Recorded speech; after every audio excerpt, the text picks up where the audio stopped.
तो hello students, how are you. Last class में हम लोग स्टडी कर रहे थे नेक्स्ट न्यू चैप्टर हम लोगों ने स्टार्ट किया था magnetic effect of electric current, और उसके अंदर हमने ऑरस्टेड एक्सपेरिमेंट देखा था। तो ऑरस्टेड साहब ने बोला कि जैसे हम किसी कंडक्टर के अंदर करंट फ्लो करते हैं तो वो अपने चारों तरफ क्या प्रोड्यूस करता है, मैग्नेटिक फील्ड प्रोड्यूस करता है। लेकिन फिर बात है कि यह करंट कैरिंग कंडक्टर किसी पॉइंट पर कितना मैग्नेटिक फील्ड प्रोड्यूस करता है, किस डायरेक्शन में प्रोड्यूस करता है। ऑरस्टेड साहब इसके बारे में ज्यादा कुछ भी नहीं बोल पाए। तो फिर कौन साइंटिस्ट है, बियो एंड सावर्ट। तो आप लोगों ने कल लास्ट क्लास में बात किया था Biot and Savart, Biot and Savart लो। तो बियो और सावर्ट ने क्या बोला, magnetic field due to small current carrying element. तो मैं फिर बोलूंगा, बियो सावर्ट ने मैग्नेटिक फील्ड तो दिया, due to current carrying conductor तो दिया, लेकिन स्मॉल करंट कैरिंग कंडक्टर से दिया।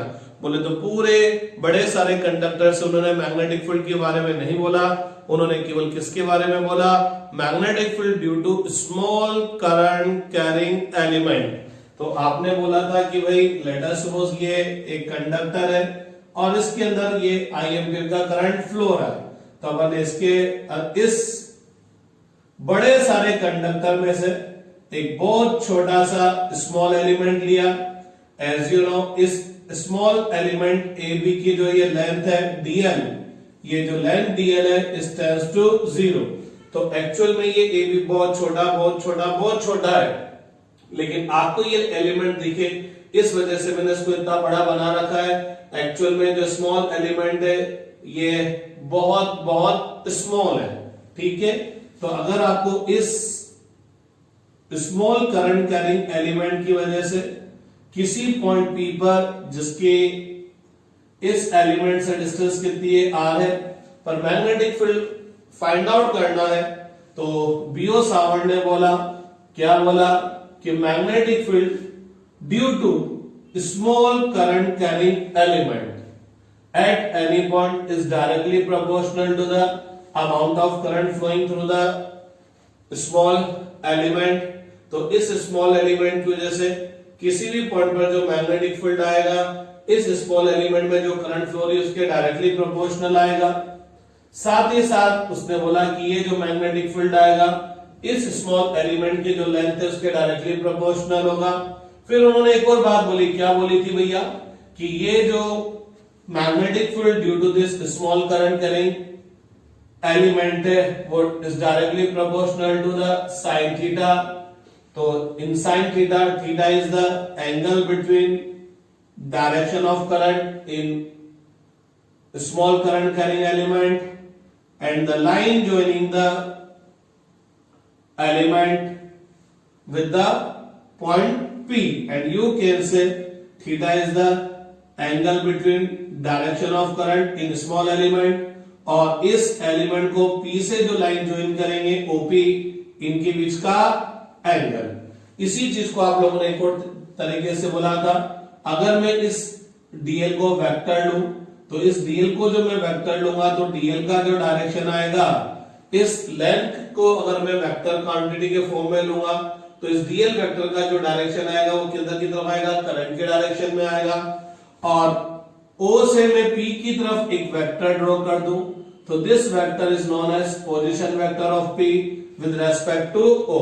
तो ये एक तरह से R वेक्टर हो गया, जो कि क्या होगा, P का O के रेस्पेक्ट में पोजीशन वेक्टर, और O कहां पर है, एलिमेंट पर। तो ये R वेक्टर क्या हो गया, इस पॉइंट का इस एलिमेंट के रेस्पेक्ट में पोजीशन वेक्टर। आपको पता इस एरो की जो लेंथ होगी वो क्या देगी, मैग्नीट्यूड ऑफ R वेक्टर। तो मैग्नीट्यूड ऑफ R वेक्टर क्या आएगा, यहां से यहां तक की लेंथ, बोले तो P का इस एलिमेंट से डिस्टेंस आएगा। तो जो थीटा है वो क्या चीज है, dl वेक्टर और R वेक्टर के बीच का एंगल, और dl वेक्टर किस डायरेक्शन में है, in the direction of current, in the direction of current. साथ ही साथ बियो सावर्ट ने एक और लाइन बोल दी थी, क्या बोल दी थी, कि ये जो मैग्नेटिक फील्ड आएगा इस पॉइंट पर, तो इस पॉइंट की ये जो स्मॉल करंट कैरिंग एलिमेंट है उससे जो डिस्टेंस होगी उसके स्क्वायर के इनवर्सली प्रोपोर्शनल होगा। तो magnetic field due to this small current carrying element is inversely proportional to the square of distance between point and element. तो पॉइंट की एलिमेंट से जो डिस्टेंस होगी उसके स्क्वायर की इनवर्सली प्रोपोर्शनल होगा। चारों इक्वेशन को मिक्स किया तो dB प्रोपोर्शनल टू क्या हो गया, IDL sin theta upon r square आ गया। आपने बोला प्रोपोर्शनलिटी हटाते हैं तो कांस्टेंट आएगा, और ये जो कांस्टेंट होगा वो किस पे डिपेंड करेगा, medium. This k is constant and it's value depends upon the medium. अगर इस करंट कैरिंग कंडक्टर के चारों तरफ एयर और वैक्यूम है तो इस k का वैल्यू आप लोगों ने क्या बोला था, म्यू नॉट अपॉन 4 पाई, और म्यू नॉट क्या हो गया था, परमेबिलिटी ऑफ एयर और वैक्यूम। ठीक है, तो ये dB equal to IDL sin theta upon r square आ गया था। फिर आप लोगों ने इसको वेक्टर फॉर्म में राइट किया, तो मैं डायरेक्ट लिख रहा हूं वेक्टर फॉर्म में, mu naught upon 4 pi I dl vector cross r vector upon r cube, r से ऊपर और नीचे मल्टीप्लाई किया था और ये आपके पास आ गया था। तो आपने बोला था जो dB वेक्टर होगा वो किस डायरेक्शन में होगा, dl vector cross r vector के डायरेक्शन में होगा। तो जब dB vector dl cross r vector की डायरेक्शन में होगा, जो डायरेक्शन dl क्रॉस r की आएगी वही डायरेक्शन dB वेक्टर की होगी। तो पूरी दुनिया जानती है कि दो वेक्टर्स का जो क्रॉस प्रोडक्ट होता है वो उन दोनों वेक्टर्स के परपेंडिकुलर होगा।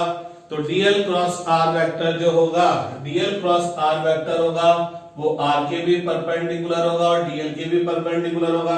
अरे जो डायरेक्शन dl क्रॉस r की है वही dB की डायरेक्शन है, तो मैं बोल सकता हूं magnetic field due to this small current carrying element is perpendicular to r vector and dl vector, and you can say perpendicular to the plane that contains both r vector and dl vector, क्योंकि जो dB vector है वो dl vector के भी perpendicular है और r vector के भी परपेंडिकुलर है। तो अपन को सब जानते हैं कि अगर ऐसी कोई लाइन जो दो लाइन के परपेंडिकुलर होगी तो वो जो लाइन होगी उस प्लेन के ही परपेंडिकुलर हो जाएगी जिसमें वो दोनों लाइन एग्जिस्ट करती है। तो जो dl वेक्टर हो सॉरी जो dB वेक्टर होगा वो उस प्लेन के ही परपेंडिकुलर हो जाएगा, जो उस प्लेन के ही परपेंडिकुलर हो जाएगा जिसमें r वेक्टर और dl वेक्टर कंटेन होंगे, जिसके अंदर वो स्थित होंगे। अपने डायग्राम के हिसाब से dl वेक्टर और r वेक्टर दोनों बोर्ड के प्लेन पर है, तो dB vector no doubt board के प्लेन के परपेंडिकुलर होगा। अब ये चेक आउट करना है बोर्ड के परपेंडिकुलर इनवर्ड होगा कि आउटवर्ड होगा। तो जब भी दो वेक्टर्स के क्रॉस प्रोडक्ट की डायरेक्शन फाइंड आउट करनी होगी अपन क्या यूज करेंगे, राइट हैंड रूल यूज करेंगे। राइट हैंड की चारों फिंगर्स थंब को परपेंडिकुलर कर देंगे, फिर चारों फिंगर्स को किधर की तरफ प्लेस करेंगे, टुवर्ड्स फर्स्ट वेक्टर। ये पहले बोल रहे हैं dl क्रॉस r में dl पहले आ रहा है तो चारों फिंगर्स dl की तरफ रखेंगे, फिर उनको मोड़ेंगे, कर्ल करेंगे towards second vector through short angle. इधर से इधर जाने के दो रास्ते, एक तो ये वाला और एक ये वाला। समझदार आदमी किधर से जाएगा, शॉर्ट कट से जाएगा, शॉर्ट एंगल से जाएगा। तो चारों फिंगर्स इधर की तरफ रखनी है और ऐसे रखनी है कि जब फिंगर्स मुड़े कर्ल हो तो वो इधर की तरफ जानी चाहिए। तो शायद ऐसे रख दूं तो ये फिंगर मुड़ गई, तो थंब क्या रिप्रेजेंट करेगा, डायरेक्शन ऑफ मैग्नेटिक फील्ड। तो पता लगा क्या पता लगा कि इस स्मॉल करंट कैरिंग एलिमेंट की वजह से इस पॉइंट पी पर जो मैग्नेटिक फील्ड आया वो किधर की तरफ गया, perpendicular inward to the plane of board. तो जब भी कोई वेक्टर बोर्ड के प्लेन के परपेंडिकुलर इनवर्ड होगा मैं उसको किससे रिप्रेजेंट करूंगा, क्रॉस से। और अगर कोई पॉइंट लेटर सपोज इधर है, इस पॉइंट पर मैग्नेटिक फील्ड का डायरेक्शन फाइंड आउट करना है, तो सबसे पहले इस पॉइंट का एलिमेंट ए बी के रेस्पेक्ट में मैंने ये पोजीशन वेक्टर ड्रॉ कर दिया, आर वेक्टर, ये डीएल वेक्टर है, ये आर वेक्टर है। तो मेरे को ऐसे फिंगर्स कर्ल करनी पड़ेगी डीएल क्रॉस आर। तो चारों फिंगर्स और थंब को परपेंडिकुलर रखूंगा, फिर चारों फिंगर्स को डीएल की तरफ रखूंगा, इस तरह से रखूंगा कि जब मोड़ू तो किधर की तरफ जाए, आर वेक्टर की तरफ। तो थंब क्या रिप्रेजेंट करेगा, डायरेक्शन ऑफ मैग्नेटिक फील्ड। तो इस पॉइंट पर जो मैग्नेटिक फील्ड आया वो बोर्ड के प्लेन के परपेंडिकुलर आउटवर्ड डायरेक्शन में होगा। आई थिंक अपन लोगों ने कल यहां तक स्टडी कर दिया था। मैंने ये थोड़ा सा क्विक रिव्यू आपके लिए दिया है कि आप लोगों ने जो कल स्टडी किया था। आज अपन क्या स्टडी करने वाले हैं? Application of Biot Savart law. बोले तो बियो-सावर्ट लॉ के थ्रू हम क्या करेंगे? डिफरेंट करंट कैरिंग कंडक्टर की वजह से क्या फाइंड आउट करेंगे? Magnetic field. तो अब अपन क्या यूज बात करेंगे? Application of Biot Savart law.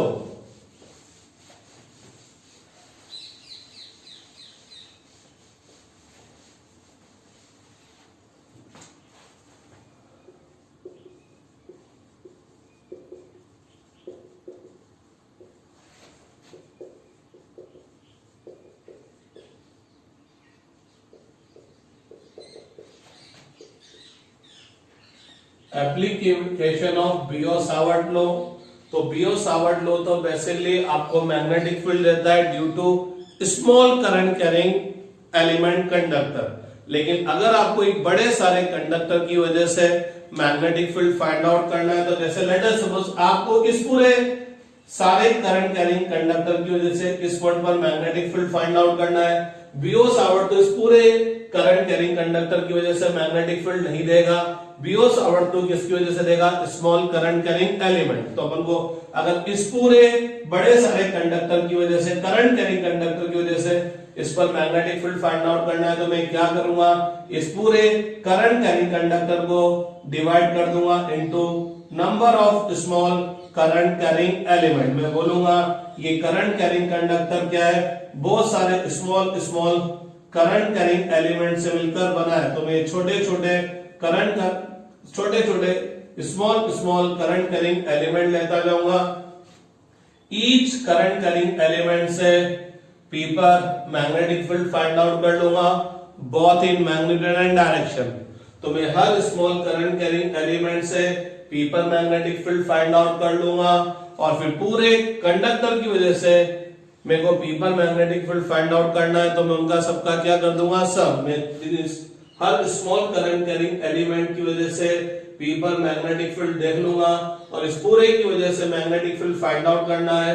तो इन सब की वजह से इस पर जो प्रोड्यूस मैग्नेटिक फील्ड है उसका सम कर दूंगा। लेकिन सम करने से पहले थोड़ा सा रुकूंगा, क्योंकि इसकी वजह से जो यहाँ पर मैग्नेटिक फील्ड प्रोड्यूस होगा वो वेक्टर क्वांटिटी है, और वेक्टर क्वांटिटी है तो इनकी वजह से जो प्रोड्यूस मैग्नेटिक फील्ड है वो फाइंड करेंगे और total magnetic field find out करने के लिए सबका वेक्टर सम करेंगे।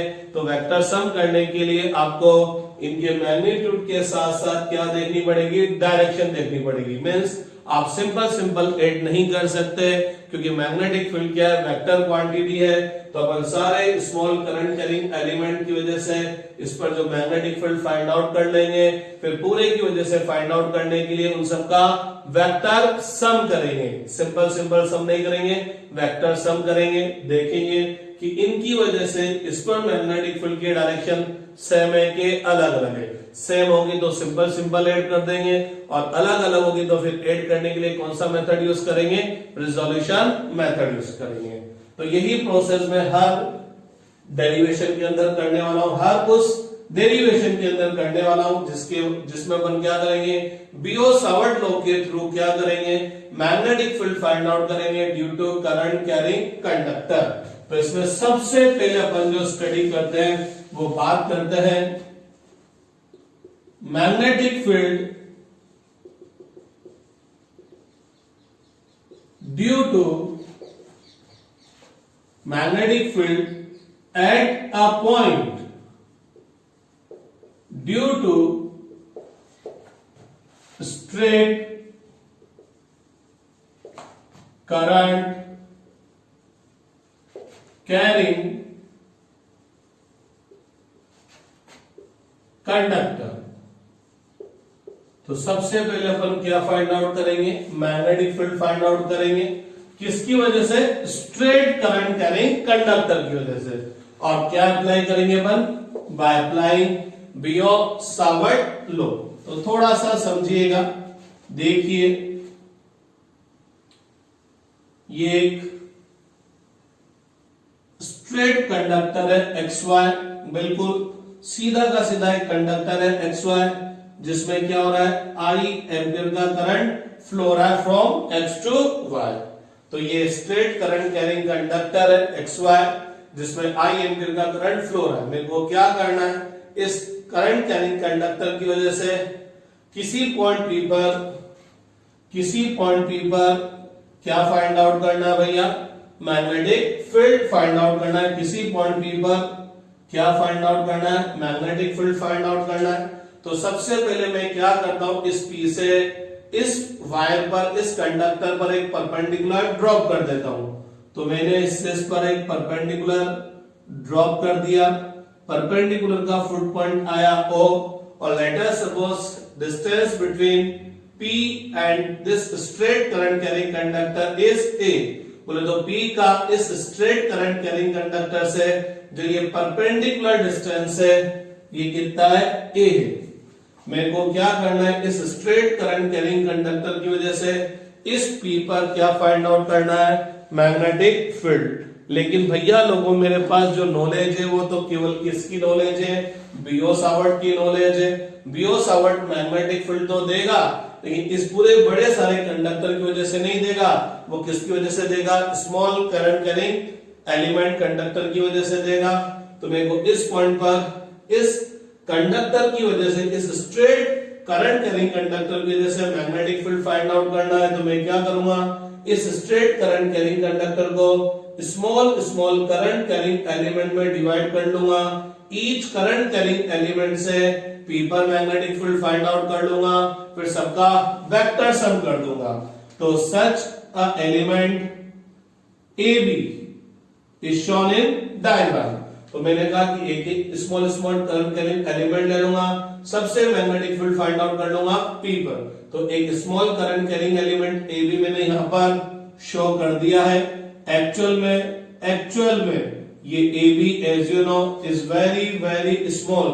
ये AB बहुत छोटा है, लेकिन आपको स्वस्थ आंखों से दिखाई दे जाए, आपको माइक्रोस्कोप लगाने की जरूरत नहीं पड़े, इस वजह से मैंने इस AB को इतना बड़ा सारा बना के दिखाया है। और इस AB का जो लेंथ है वो कितना है, DL। इस AB का जो लेंथ है DL है।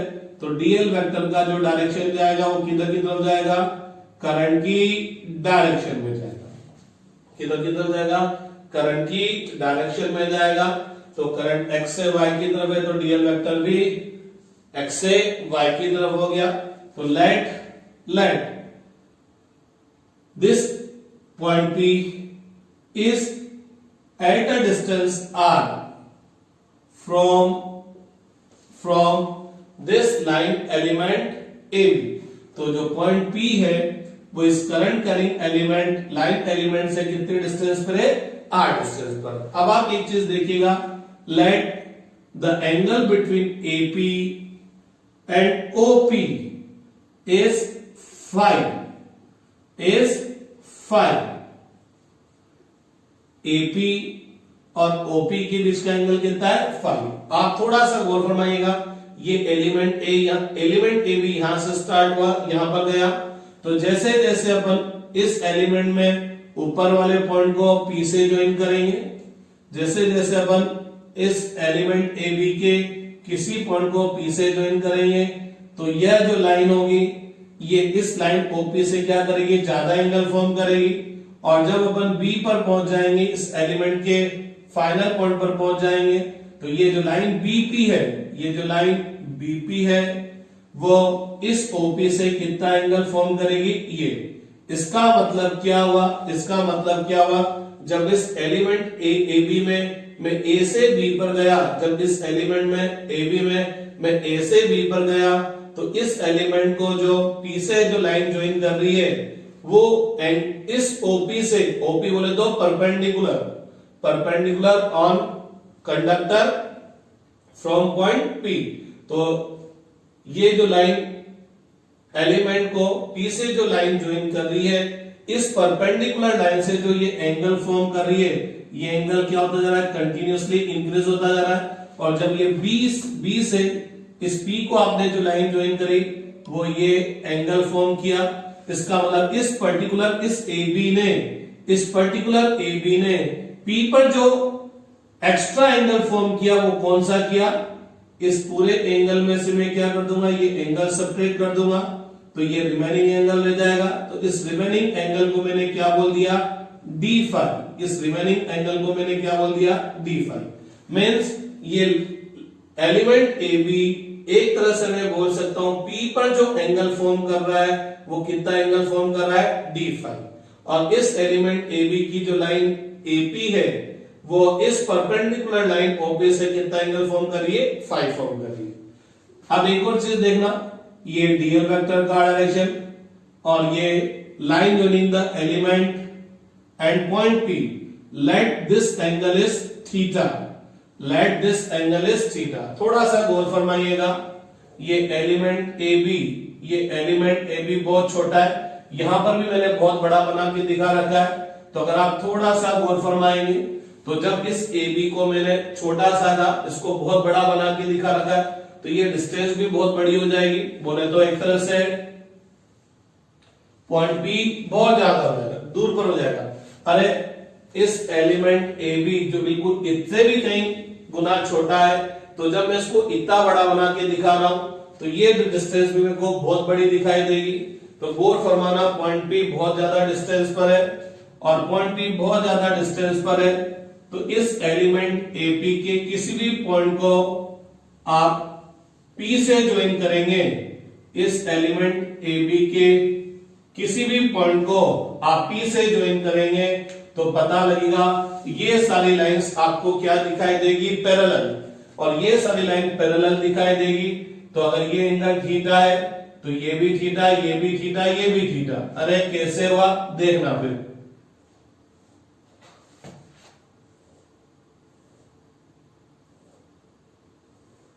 ये सब पैरेलल है तो ये थीटा, तो corresponding angle theta, corresponding angle theta, corresponding angle theta.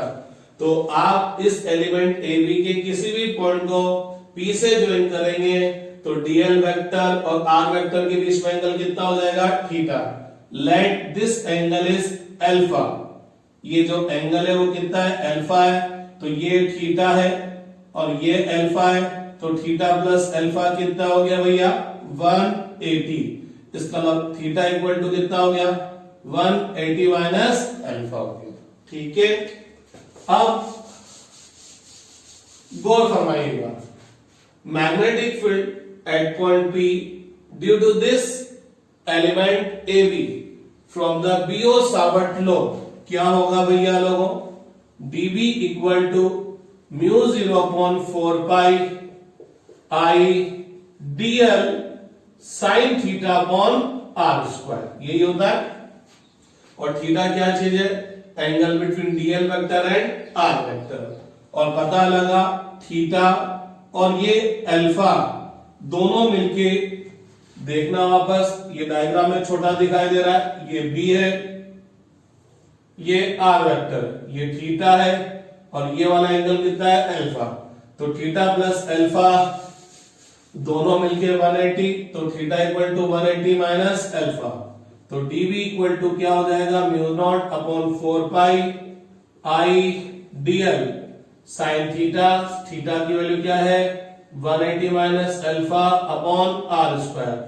अपन सब जानते हैं साइन 180 माइनस अल्फा कितना होता है भैया, साइन अल्फा।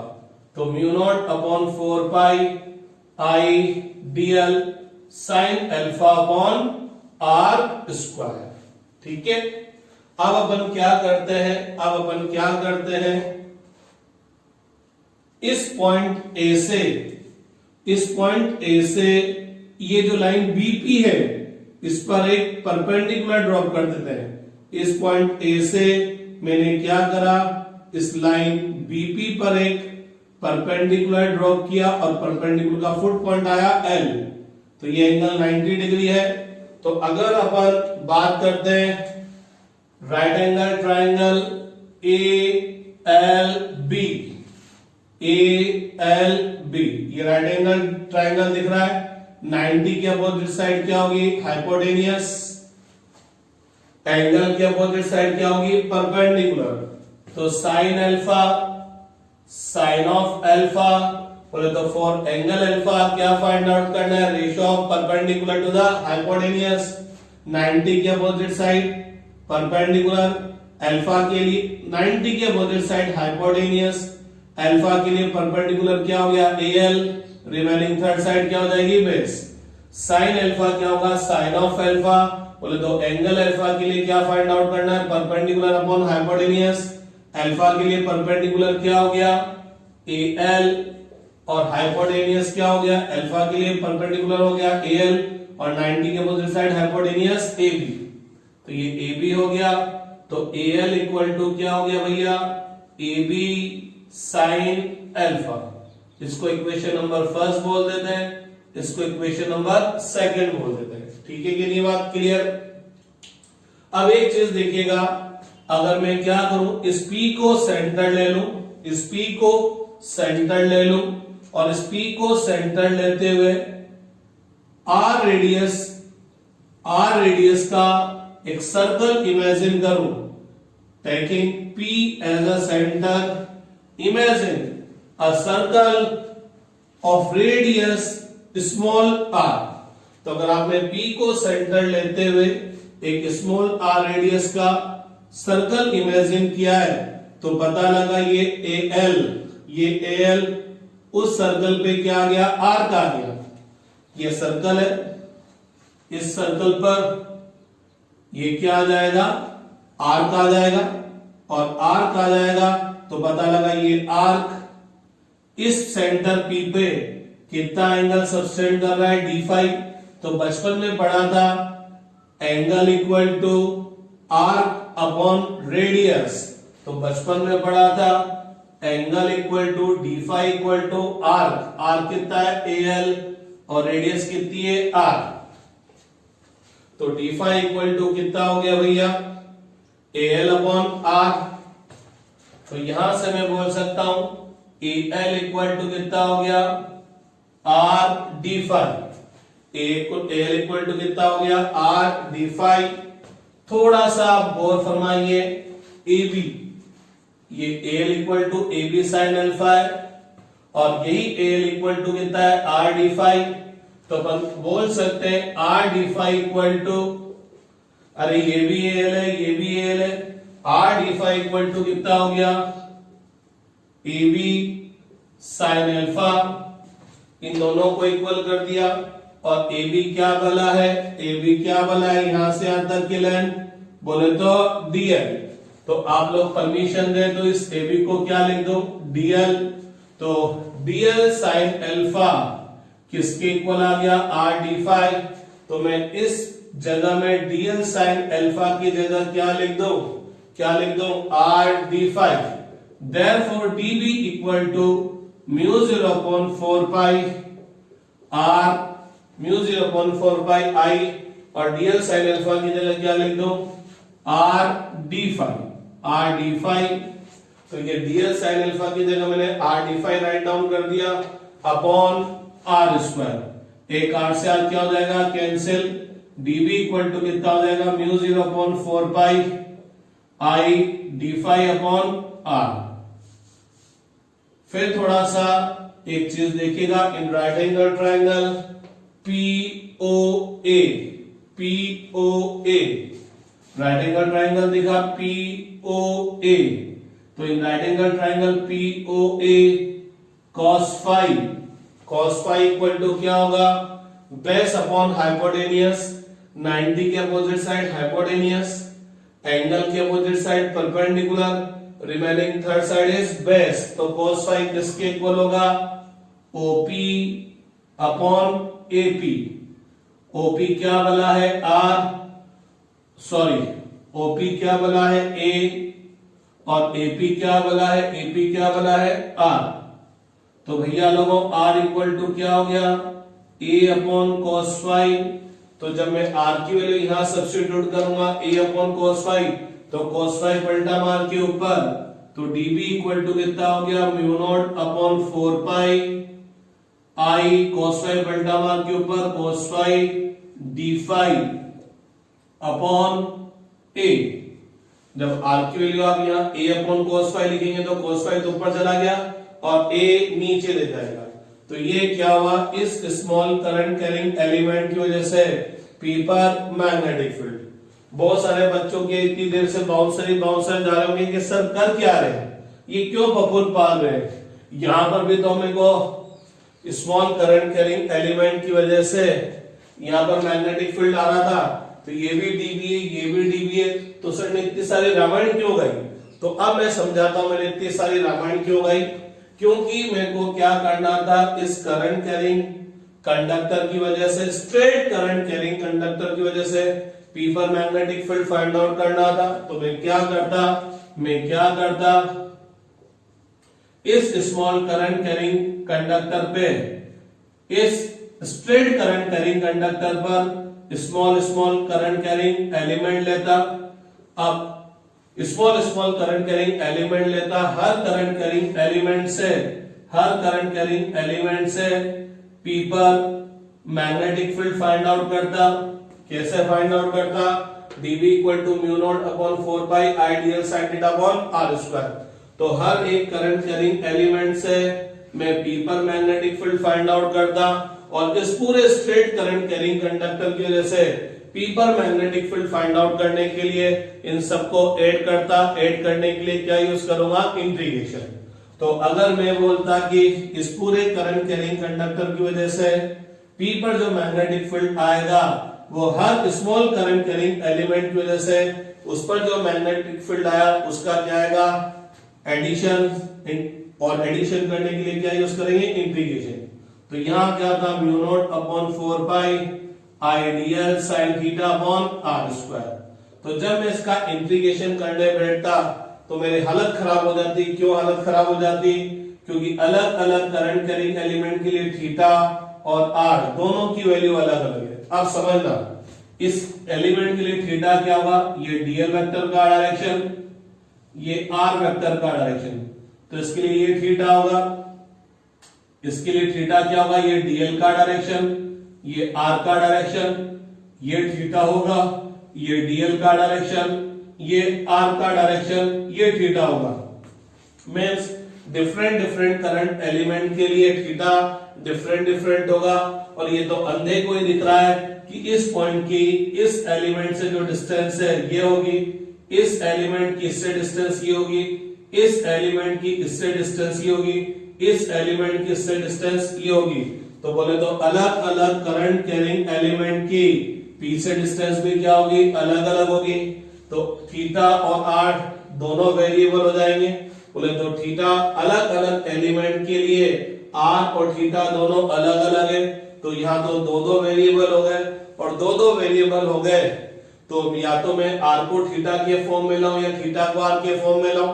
तो आर और थीटा के लिए मेरे पास कोई रिलेशन नहीं। तो मैंने क्या करा, कुछ ऐसा काटा कुटा किया कि अब मेरे पास जो ये आया इसमें केवल एक ही वेरिएबल है। कैसे एक ही वेरिएबल है वो समझिएगा। यहां देखिएगा म्यू नॉट अपॉन 4 पाई आई, ये तो सबके लिए कांस्टेंट है। अब क्या है, ये पॉइंट पी है, ये पॉइंट पी है। अगर मैंने ये एलिमेंट ए बी लिया तो फाई क्या चीज है, इस फाई को समझने की कोशिश करना। फाई क्या चीज है, ये जो एलिमेंट ए बी है, इस एलिमेंट ए बी को पी से जो लाइन ज्वाइन कर रही है, line joining the element and point P, इस परपेंडिकुलर लाइन से जो एंगल फॉर्म करती है। तो फाई मैंने कहां से मेजर किया, फाई इस परपेंडिकुलर लाइन से मेजर किया मैंने फाई। तो एक तरह से फाई के लिए ये मेरी क्या होगी, रेफरेंस लाइन होगी। तो अब आप देखिएगा, अगर ये एलिमेंट है तो फाई क्या होगा, इस एलिमेंट को पी से ज्वाइन कर दो, और ये एंगल क्या होगा फाई। इस एलिमेंट के लिए फाई क्या होगा, इस एलिमेंट को पी से ज्वाइन कर दो, तो ये जो लाइन पी से ज्वाइन करेंगे वो इस परपेंडिकुलर लाइन से जो एंगल फॉर्म करेगी। तो नो डाउट डिफरेंट एलिमेंट के लिए फाई क्या होगा, अलग अलग होगा। तो फाई तो अलग अलग होगा, लेकिन ए सबके लिए क्या रहेगा, सेम, क्योंकि ए क्या है, एलिमेंट और पी के बीच का डिस्टेंस नहीं है। ए क्या चीज है, perpendicular distance between the current carrying conductor and point P. ये ए फिक्स है, क्या है ये, पी का इस स्ट्रेट करंट कैरिंग कंडक्टर से परपेंडिकुलर डिस्टेंस। तो भैया अगर मैं एलिमेंट ये लेता हूं तो ये एलिमेंट लिया मैंने, इसको P से ज्वाइन किया, तो फाई तो क्या चीज है, angle between line joining the element with the point P max with this perpendicular line. तो फाई तो क्या चीज है कि एलिमेंट को P से जो लाइन ज्वाइन करे वो लाइन इस परपेंडिकुलर लाइन से कितना एंगल फॉर्म कर रही है। तो अलग अलग एलिमेंट के लिए फाई अलग अलग है, लेकिन जो ये A है ये सबके लिए सेम, क्योंकि जब मैं ये एलिमेंट लेता हूं तो A क्या होगा, A क्या है, परपेंडिकुलर डिस्टेंस, कि P का वायर से कंडक्टर से परपेंडिकुलर डिस्टेंस। तो एलिमेंट चाहिए लो, ये तो फिक्स है, क्योंकि ये एलिमेंट की P से डिस्टेंस नहीं है, ये A क्या चीज है, P का इस कंडक्टर से परपेंडिकुलर डिस्टेंस। तो डिफरेंट एलिमेंट के लिए फाई अलग अलग होगा, लेकिन A सबके लिए सेम रहेगा। तो अब अगर मैं अलग अलग करंट कैरिंग एलिमेंट लूंगा तो केवल क्या चेंज होगा, फाई, बाकी सब चीजें क्या रहेगी, कांस्टेंट। तो भैया लोगों अगर मैं यहां डायरेक्ट इंटीग्रेशन कर देता तो थीटा और आर अलग अलग एलिमेंट के लिए अलग अलग होते हैं, तो मैं इसका इंटीग्रेशन नहीं कर पाता। तो इसको मैंने इस फॉर्मेट में कन्वर्ट कर दिया, ताकि जब मैं डिफरेंट करंट कैरिंग एलिमेंट लूंगा तो केवल क्या चेंज होगा, फाई, बाकी कोई चीज चेंज नहीं होगी, म्यू नॉट अपॉन 4 पाई चेंज नहीं होगा।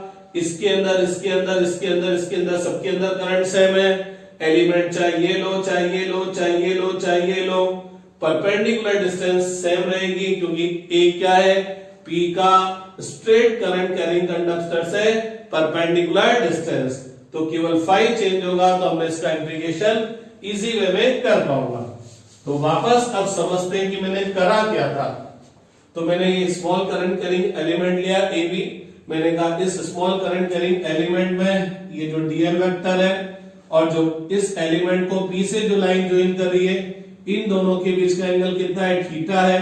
तो इस स्मॉल करंट कैरिंग एलिमेंट की वजह से जो मैग्नेटिक फील्ड आएगा वो कितना आएगा, mu naught upon 4 pi ideal sine theta upon R square आ गया। अब ये एंगल थीटा है, तो मैंने बोला ये एंगल कितना है, फाई, बोले तो ये टोटल एंगल कितना हो जाएगा, थीटा प्लस फाई कितनी हो जाएगी, 180, थीटा की वैल्यू कितनी होगी, 180 माइनस अल्फा। तो ये साइन 180 माइनस अल्फा बोले तो साइन अल्फा। तो मेरे पास ये आ गया डीएल साइन अल्फा। अब मैंने क्या करा, इस एसेस पर एक परपेंडिकुलर ड्रॉप कर दिया, परपेंडिकुलर का फुट पॉइंट आया L, तो ये एक राइट एंगल ट्राइंगल देखा ALB देखा। तो इस ALB में ये 90 डिग्री है, इसके अपोजिट साइड हाइपोटेनियस, ये वाला एंगल अल्फा है, इसके अपोजिट साइड परपेंडिकुलर। तो राइट एंगल ट्राइंगल ALB में मैंने क्या अप्लाई किया, साइन अल्फा। तो साइन अल्फा क्या होगा, परपेंडिकुलर अपॉन हाइपोटेनियस, अल्फा के लिए परपेंडिकुलर हो गया AL और हाइपोटेनियस हो गया AB। तो AL अपॉन AB, तो AL इक्वल टू क्या हो गया, AB साइन अल्फा हो गया। अब मैंने क्या करा, मैंने बोला कि P को आप एक सेंटर लीजिए और इस एलिमेंट AB की P से डिस्टेंस कितनी थी, R। तो taking P as centre, imagine a circle of radius R। तो मैंने P को सेंटर लेते हुए एक सर्कल इमेजिन किया जिसकी रेडियस कितनी है, स्मॉल r। तो पता लगा ये AL उस सर्कल की कहां पर आ जाएगा, सरकमफ्रेंस पर आ जाएगा, या ये बोलूं उस सर्कल का एक आर्क हो जाएगा।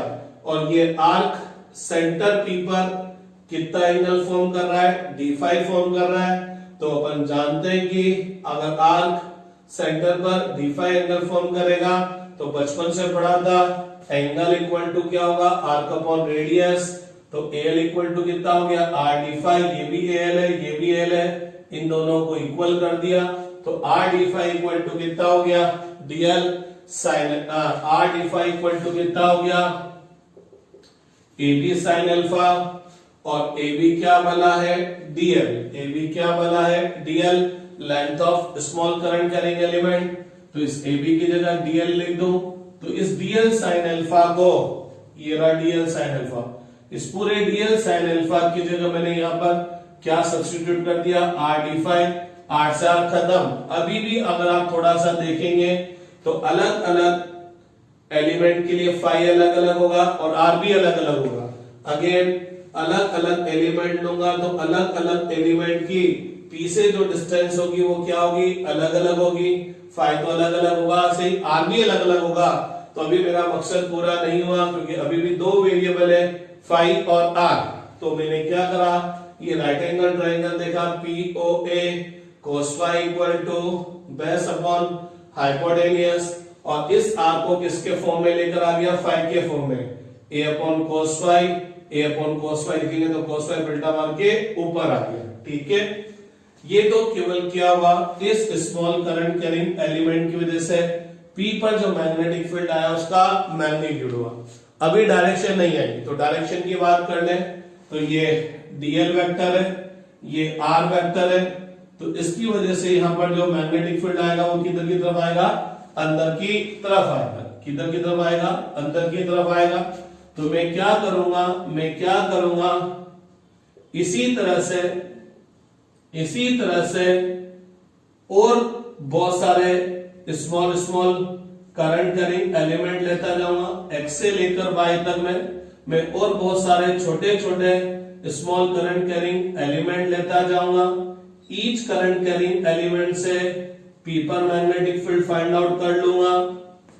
कैसे, dv equal to mu naught upon 4 pi I cos phi D phi upon a, और फिर सबको क्या कर दूंगा, ऐड कर दूंगा। ऐड करने के लिए थोड़ा सा रुको, पहले ये चेक करो कि क्या सब स्मॉल करंट कैरिंग एलिमेंट की वजह से पी पर मैग्नेटिक फील्ड का डायरेक्शन सेम है कि नहीं।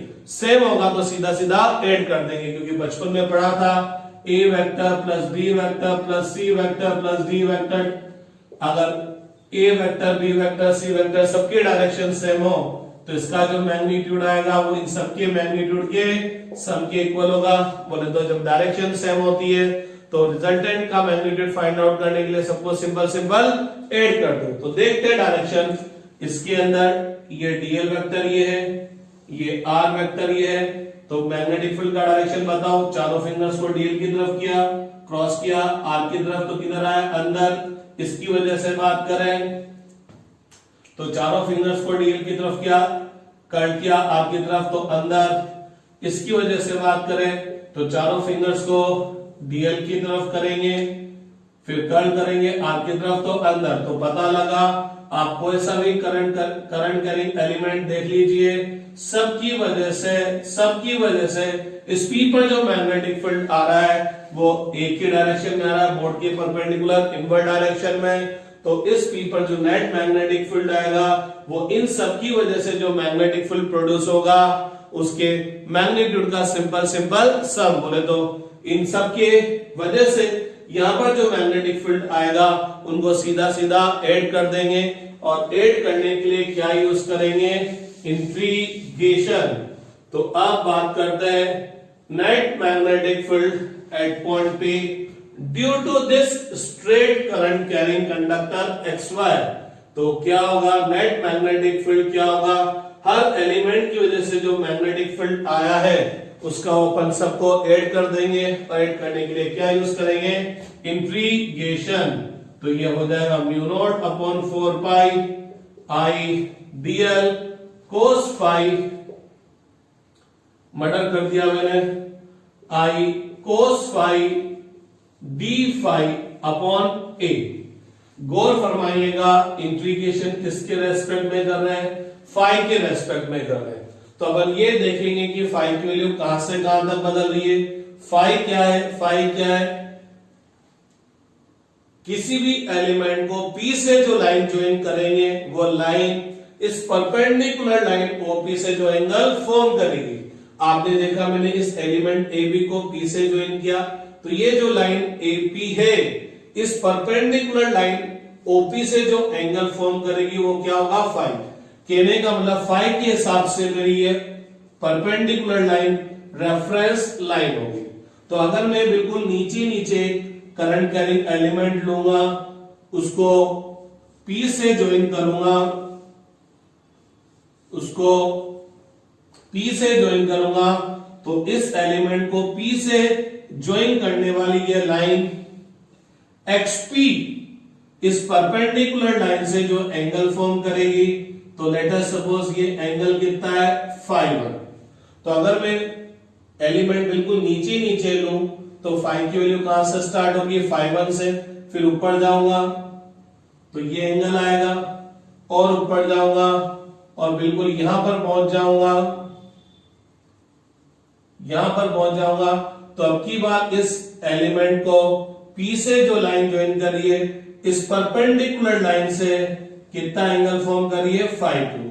तो गौर फरमाइएगा, अगर मैं x से लेकर P तक जाता हूं तो इस φ की वैल्यू कहां से कहां तक बदल रही है, φ1 से φ2 तक। लेकिन एक बहुत बड़ी दिक्कत है, क्या दिक्कत है कि φ के लिए ये मेरी परपेंडिकुलर लाइन रेफरेंस लाइन है, तो बोले तो मैं इस लाइन से एंगल मेजर कर रहा हूं। तो एक बात तय है कि जब मैं इस लाइन से एंगल मेजर कर रहा हूं, ये मेरी रेफरेंस लाइन है, तो अगर मैं इस वाले डायरेक्शन में एंगल मेजर करता हूं, ये पॉजिटिव एंगल लेता हूं, तो इस वाले डायरेक्शन में एंगल मेजर करूंगा तो क्या लूंगा, नेगेटिव। रेफरेंस लाइन होने का मतलब ये एंगल कितना है, 0 है। अब अगर मैं इससे इस डायरेक्शन में एंगल मेजर किया तो ये प्लस लिया, तो इसके अपोजिट डायरेक्शन में मेजर करूंगा तो क्या होगा, माइनस। तो गौर फरमाइएगा, ये एलिमेंट AB ऊपर था, तो AB को P से जो लाइन ज्वाइन कर रही थी AP, इस लाइन AP का मैंने इस OP से जो एंगल लिया ये रेफरेंस लाइन है, और मैं इस डायरेक्शन में गया तो मैंने इस एंगल को पॉजिटिव लिया। तो अब अगर मैं X को P से ज्वाइन करूंगा तो line joining the element and point P, element को P से ज्वाइन कर देंगे तो ये लाइन XP इस परपेंडिकुलर लाइन OP से जो एंगल फॉर्म करेगी, ये मेरी रेफरेंस लाइन है, ये 0 एंगल है। तो मैं यहां से चलूंगा, इस लाइन XP के लिए मेरे को इधर आना पड़ेगा, बोले तो इस वाले डायरेक्शन की क्या आया, अपोजिट, और अपोजिट आया तो इस एंगल को मैं क्या लूंगा, -φ1। जैसे जैसे अब मान लो मैं यहां पर आया, मैं यहां पर आऊंगा तो अब φ की वैल्यू ये होगी नेगेटिव में, यहां पर आऊंगा तो φ की वैल्यू ये होगी नेगेटिव में, और अगर यहीं पर आ गया तो line joining the element and point P, अरे ये तो परपेंडिकुलर लाइन होगी तो φ की वैल्यू क्या हो जाएगी, 0। तो जैसे जैसे आप ऊपर जाते जाएंगे इस φ की वैल्यू -φ1 से बदलते बदलते कितनी हो जाएगी, +φ2। तो भैया लोगों यहाँ इंटीग्रेशन φ के रेस्पेक्ट में हो रहा है, तो φ की वैल्यू चेंज हो रही है फ्रॉम -φ1 टू φ2। ध्यान रखना φ1 और φ2 क्या चीज है, φ1 और φ2 क्या चीज है, इसको अच्छे से समझ लेना। सबसे पहले अपन φ1 φ2 मेजर करने के लिए क्या करेंगे, सबसे पहले इस P से इस कंडक्टर पर परपेंडिकुलर ड्रॉप कर देंगे, परपेंडिकुलर ड्रॉप कर दिया, इस परपेंडिकुलर ड्रॉप कर दिया तो ये परपेंडिकुलर लाइन आ गई OP। अब φ1 क्या चीज है, इसका जो नीचे वाला एंड है, नीचे वाला एंड का मतलब जहां से करंट इस वायर के अंदर एंटर कर रही है, इस वाले एंड को P से जो लाइन आप ज्वाइन करेंगे, ये लाइन इस रेफरेंस लाइन से एंटी क्लॉकवाइज डायरेक्शन में जो एंगल फॉर्म करेगी। अब चूंकि मैंने ये वाली डायरेक्शन पॉजिटिव ले ली है और ये वाली डायरेक्शन मैंने नेगेटिव ले ली है, तो मैंने यहां -φ1 लिख दिया है। तो कल कोई लेट अस सपोज ये एंगल अगर 30 डिग्री है तो डेरिवेशन करते टाइम पर मैंने -30 लिख दिया, ये -30 लिख दिया। तो अब जब न्यूमेरिकल आएगा तो अब आपको ये φ1 नेगेटिव लिखने की जरूरत नहीं है, क्योंकि मैंने इस एंगल को φ1 नहीं बोला, इस एंगल को मैंने क्या बोल दिया, -φ1। तो अगर ये एंगल 30 है तो माइनस की जगह माइनस आ गया, तो φ1 की वैल्यू कितनी हो जाएगी, 30। और φ1 मेजर करने के लिए इस परपेंडिकुलर लाइन से किस डायरेक्शन में चलना पड़ेगा, एंटी क्लॉकवाइज। और φ2 क्या चीज है, x से करंट एंटर किया, किधर की तरफ किया, y की तरफ, तो इस y को मैं एंड पॉइंट बोलूंगा, लास्ट पॉइंट बोलूंगा। तो इस y को P से जो लाइन ज्वाइन कर रहे हैं YP, इस परपेंडिकुलर लाइन OP से क्लॉकवाइज डायरेक्शन में जो एंगल फॉर्म करेगा वो φ2 होगा। ठीक है, तो फाई की वैल्यू चेंज हो रही है, -φ1 से φ2 तक चेंज हो रही है। तो B इक्वल टू कितना हो जाएगा, μ0/4π I/a, क्योंकि आप कोई सा भी एलिमेंट ले लीजिए, कोई सा भी एलिमेंट ले लीजिए, सबके लिए ये सारी चीजें क्या है, कांस्टेंट है, तो बाहर आ गया -φ1 से φ2 तक cos φ d φ। आपने से मेरे को फटाफट कौन बताएगा, integration of cos φ with respect to φ। तो cos φ का इंटीग्रेशन क्या होता है भैया, sin φ। cos φ का इंटीग्रेशन sin φ, लिमिट लग गया -φ1 से φ2 तक। अब क्या करेंगे, b इक्वल टू μ0/4π I/a, क्या करेंगे, फंक्शन का वैल्यू फाइंड आउट करेंगे एट अपर लिमिट।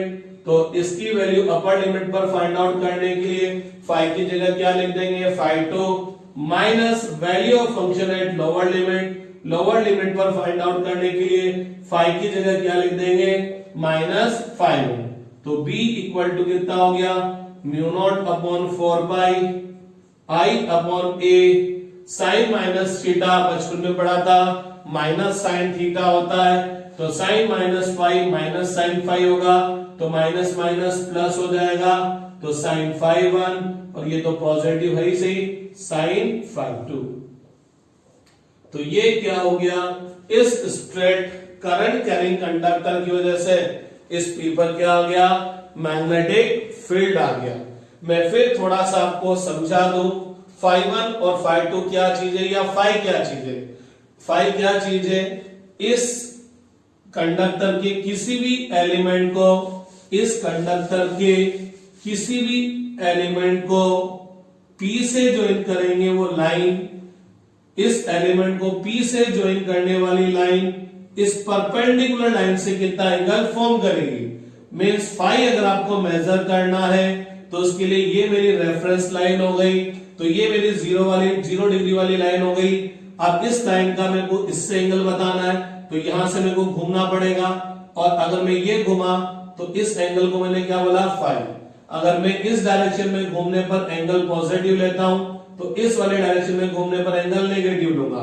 तो अगर ये एलिमेंट है, इस एलिमेंट को मैंने P से ज्वाइन किया, तो फाई क्या चीज है, किसी भी एलिमेंट को P से ज्वाइन करने वाली लाइन इस परपेंडिकुलर लाइन से कितना एंगल फॉर्म करेगी।